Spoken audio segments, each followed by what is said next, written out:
को लेकर अपने घर जाने लगे। जैसे ही घर में पहुंचने लगे, इतनी देर में तो घर में आवाज आ रही थी, ओम ब्रह्मवे स्वाहा, ओम विष्णवे स्वाहा, ओम इंद्राय स्वाहा, ओम प्रजापते स्वाहा। जैसे ही यज्ञ की आहुतियों की जब आवाज आई तो इतने में तुरंत दरिद्रता देवी तो भागी और भागकर पीपल के पेड़ के नीचे जाकर बैठ गई।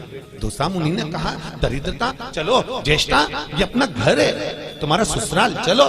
ज्येष्ठा देवी कहती है, महाराज मैं नहीं जा सकती, पहले या तो यज्ञ बंद करवाओ, पूजन बंद करवाओ, पाठ बंद करवाओ, अनुष्ठान बंद करवाओ, तब मैं तुम्हारे घर में आऊंगी। क्योंकि दरिद्रता उसी के घर में प्रवेश करती है जिसके घर में कभी पूजन पाठ नहीं होता। तो मैं इस घर में जाऊं कैसे?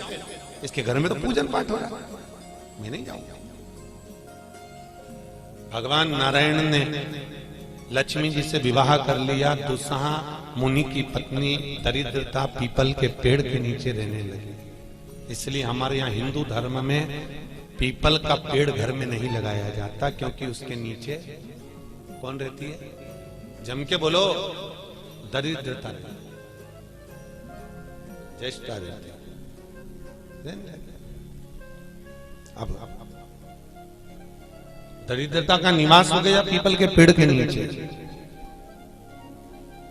भगवान नारायण लक्ष्मी जी को लेकर घूमने के लिए चले। चलो थोड़ी देर, लक्ष्मी जी बोली मेरी बहन से नहीं मिले, चलो जरा मिलने। भगवान ने कहा चलो मिलके आते हैं। और जो भगवान मिलने के लिए गए तो लक्ष्मी जी उनके लिए मिठाई का डिब्बा ले गए। अपन किसी के यहाँ जाते हैं तो मिठाई लेकर जाते हैं, मिठाई दे गई। और मिठाई ले जाकर जो दिया, दीदी ओ दीदी, दीदी बोली हाँ ले, मैं तेरे लिए क्या लाई हूं, ले। और जो मिठाई का डब्बा दिया, इतने में दरिद्रता ने खोल कर देखा तो उसमें मिठाई थी। दरिद्रता को क्रोध आ गया और दरिद्रता ने कहा, लक्ष्मी तुझे मालूम नहीं कि मुझे प्रिय क्या, मुझे क्या अच्छा लगता है? लक्ष्मी जी ने कहा, मैं जानती हूं तेरे को खट्टा और तीखा प्रिय है, मैं जानती हूं तुझे खट्टा अच्छा लगता है, तीखा अच्छा लगता है, तो फिर मिठाई क्यों लाई? तो लक्ष्मी जी बोली, मेरे को लगा कि हो सकता है शादी के बाद तू चेंज हो गई हो, बदल गई, इसलिए मैं तेरी मिठाई का डब्बा उठाकर फेंक दिया दरिद्रता। और दरिद्रता ने फेंका। भगवान नारायण देख रहे थे। लक्ष्मी जी ने कहा चलें? भगवान विष्णु के चलो, चलिए। ये दरिद्रता को खट्टा और तीखा प्रिय है और लक्ष्मी को जम के तो बोलो मीठा। इसलिए हमारे हिंदू धर्म की रीति है, आज भी दुकान के बाहर, घर के बाहर नींबू मिर्ची टांगी जाती है। मिठाई रसगुल्ले नहीं, क्या टांगते हैं? नींबू मिर्ची। और मिठाई कहां रखी जाती है? घर के अंदर। तीखा और खट्टा बाहर और मिठाई अंदर। उसका केवल, कई लोग कहते हैं नींबू मिर्ची इसलिए टांगते हैं नजर नहीं लगे। नजर नहीं, लक्ष्मी और दरिद्रता ये दोनों बहन का नियम है। प्रतिदिन सुबह से लेकर शाम तक ये प्रतिदिन घूमने के लिए निकलती है। प्रतिदिन ये इनका काम ही है घूमना, दोनों बहनों का, दरिद्रता लक्ष्मी का। जब इनको भूख लगती है तो दोनों घर में प्रवेश करना चाहती हैं, और जैसे ही घर में प्रवेश करना चाहती हैं तो जिसके जैसे ही दोनों चलती हैं तो इतने में दरिद्रता देख लेती है कि मेरा भोजन तो बाहर ही टंगा है, तो दरिद्रता खाकर बाहर की बाहर चली जाती है और लक्ष्मी मिठाई के चक्कर में अंदर प्रवेश कर जाती है। लक्ष्मी लक्ष्मी अंदर प्रवेश कर।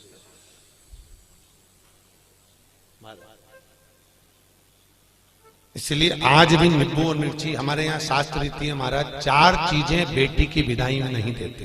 कितनी चीजें? 4। पहली झाड़ू, क्या? झाड़ू। दूसरे नंबर पर चलनी, आटा छानने की चलनी।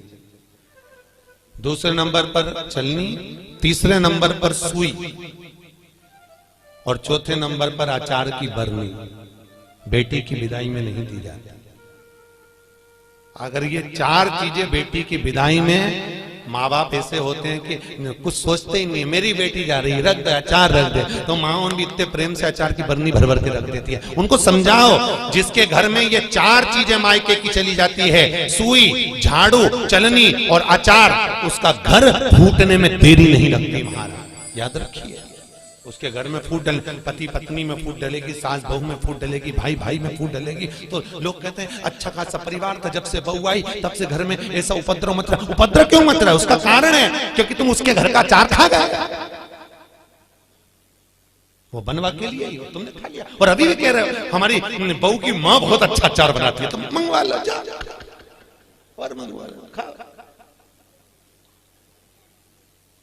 महाराज पहले बेटी की विदाई में भेजते थे बड़ी पापड़, और पहली विदाई में बेटी के भेजते थे बेटी के साथ में मैदे की पूड़ी, एक डलिया में कपड़े में बांधकर, उसमें ना तो नमक डलता था ना उसमें शक्कर डलती थी। क्यों? क्योंकि वो बेटी के विदाई में मैदे की पूड़ी इसलिए दी जाती थी कि हमने ये पूड़ी एकदम फीकी भेजी है, अब चाहे तुम इसमें नमक डालो चाहे इसमें शक्कर डालो, हमने तो हमारी बेटी को तुम्हें दे दिया, एकदम सीधी मैदे की पूड़ी की तरह भेजी है, अब तुम इसमें चाहे कपट भरो चाहे प्रेम भरो, तुम्हारी मर्जी, ये हमने तो दे दी। कन्यादान करे और हम फिरी, हमें कहीं हमने तो देना था, दे दे।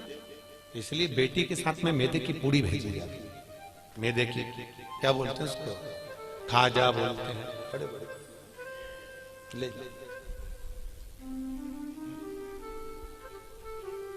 खट्टा तीखा नहीं देते। अब तो पहले तो ब्राह्मण की थाली में भी खट्टा नहीं परोसा जाता था, और तीखा भी, मिर्ची भी इतनी नहीं डालते थे कि ब्राह्मण की थाली में तीखा। आज के जमाने में तो पंडित लोग ही कहते थे लाओ जरा अचार हो तो लिया बनी का,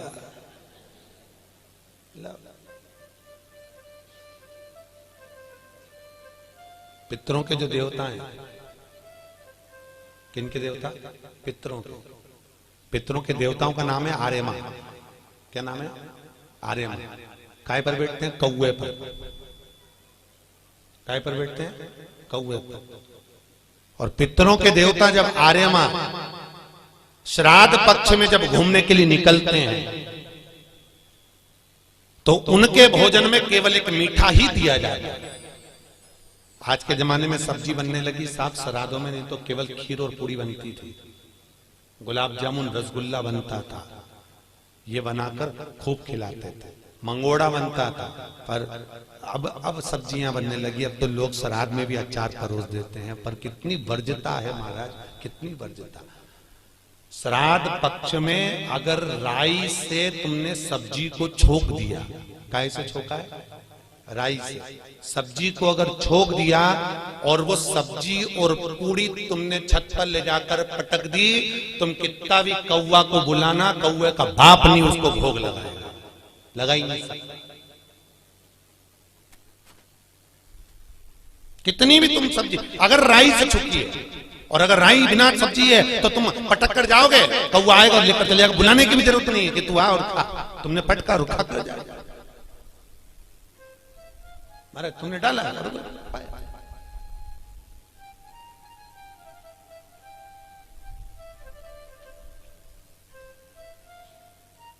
उसको।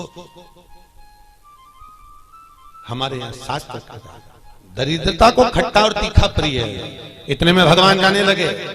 लक्ष्मी जी ने कहा हमारी बहन से मिलने के लिए आए हो, कोई वर दीजिए। भगवान नारायण ने कहा लक्ष्मी आज शनिवार का दिन है, जिस दिन लक्ष्मी और नारायण दोनों इस पीपल के पेड़ के नीचे आए हैं। सुन दरिद्रता देवी, इस पीपल के वृक्ष के नीचे जो शनिवार को दिया लगाएगा वो लक्ष्मी और नारायण को अपने घर ले जाएगा।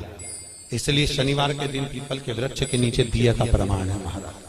और सुन दरिद्रता देवी, तेरे पेड़ के नीचे जो खाली हाथ आएगा तू उसके घर में प्रवेश करेगी, और जो भरे हाथ से मतलब पानी का लोटा ले जाओ, कंकु ले जाओ, चावल ले जाओ, रोली ले जाओ, कुछ भी, जरा सी शक्कर ले जाओ, गुड़ ले जाओ, आटा ले जाओ, पर पीपल के पेड़ के नीचे कभी खाली हाथ मत जाओ। अगर तू खाली हाथ कोई आया तो तू उसके घर में प्रवेश करे। दरिद्रता देवी बोली ये तो तूने अपने अपने मन की बात कर ली लक्ष्मी, मेरा क्या पीपल के वृक्ष के नीचे। इतने में तुरंत भगवान बोले तू बोल तुझे क्या चाहिए।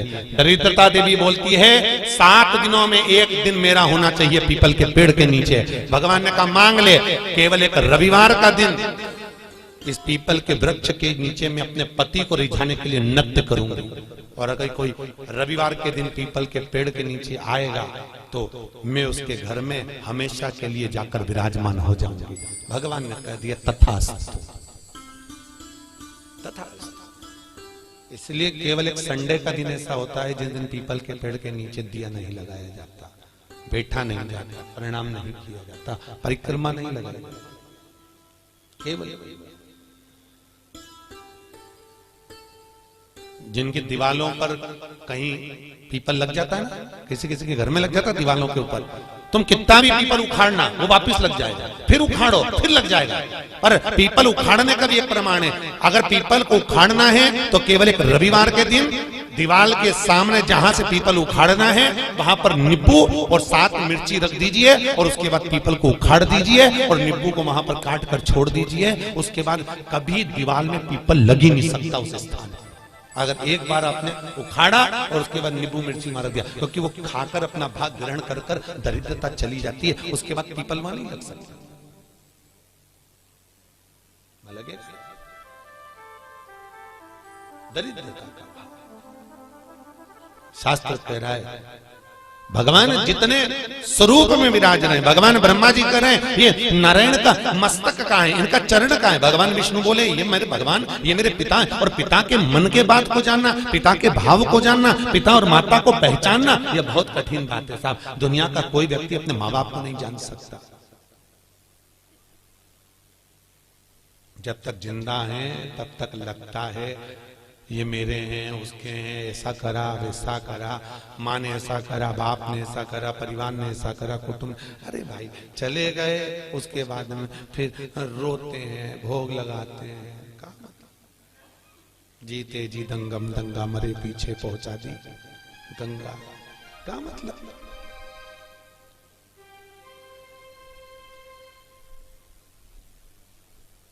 बड़ा भी बड़ा भी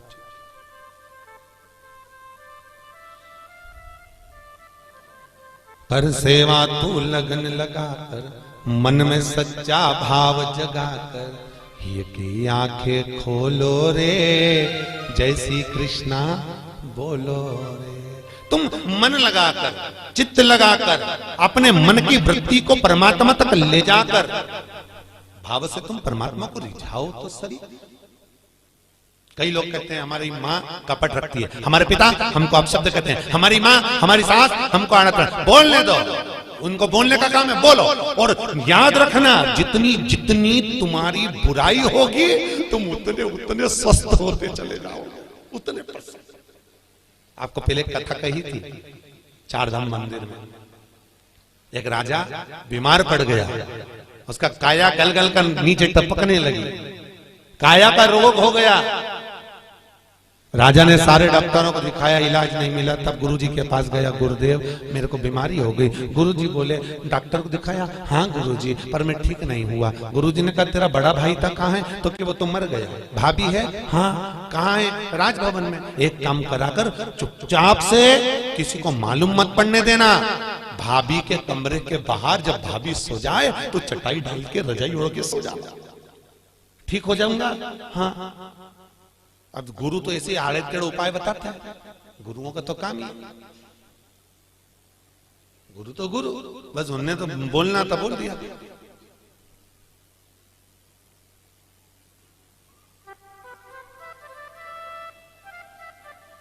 तो गुरु तो गुरु।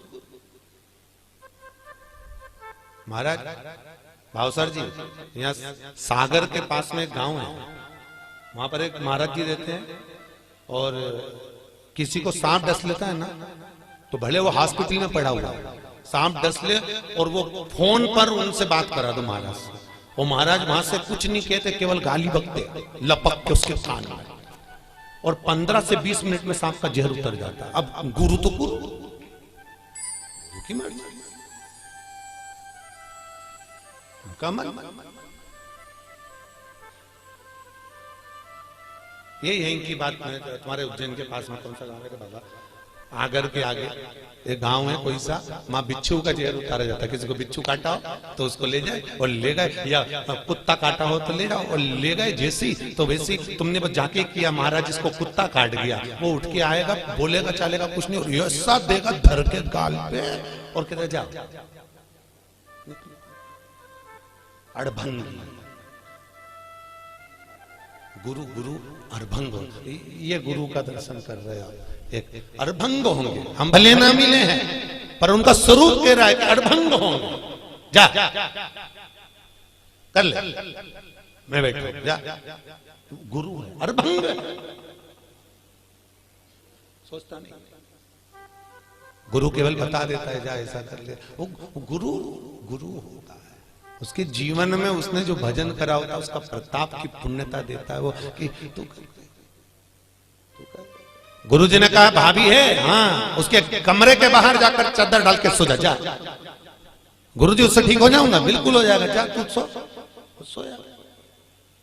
एक नौकरानी ने देख लिया, राजा तो भाभी के कमरे में जाके सोता। बताओ भाई मर गया तो इतना खोला राजा। उसने दूसरी नौकरानी से कहा, दूसरी तीसरी से कहा, तीसरी चौथी से कहा। पूरे नगर में बात हो गई कि राजा इतना कपटी, इतना खोला कि भाभी के कमरे में जाके सोता, भाई मर गया। पूरे नगर में बात हो गई, लोग थू करने लगे और राजा का शरीर एकदम बढ़िया चकाचक हो गया, एकदम बढ़िया। राजा नारियल लेके गुरु जी के पास गया, गुरुदेव मैं ठीक हो गया। पर गुरुजी में ठीक हुआ कैसे ये तो बता दो। गुरुजी ने कहा अरे राजा तेरे पाप इतने बढ़ गए थे कि तेरे शरीर से टपक टपक के गिर रहे थे। उन पाप को समाप्त करने के लिए मैंने चारों तरफ तेरी इतनी बुराई करवाई कि तेरा पाप कट गया, और पाप कट गया तो तू ठीक हो गया। तो याद रखना, तुम देखना एक बहू और एक सास, बहू की उम्र 25 साल की रहे, 30 साल की रहे तो कहीं उसका घुटना दुखे, कहीं कमर दुखे, कहीं पीठ दुखे, कहीं सिर दुखे, 24 घंटा बहू का कुछ ना कुछ दुखता ही रहे। और एक बूढ़ी सास 70 साल 60 साल की तो भी मंदिर दौड़ दौड़ के चली जाए, चकाचक घूमती फिरे, ना हाथ दुखे ना पांव दुखे। तो कई बहुओं को लगे हमारी सास तो देखो गजब की साहब, 70 साल अभी भी महाकाल की आरती करे, अभी भी मंगला करे, अभी भी दौड़ी जाए और अभी भी ऐसा कर ले, अभी भी वैसा कर ले। तो कारण क्या है उसका? केवल इतना सा कारण है कि बहू सास की इतनी बुराई करती तो सास चकाचक होती चली जाती एकदम बढ़िया। तो निवेदन है आपसे, सास को जल्दी निपटाना है तो बुराई करना।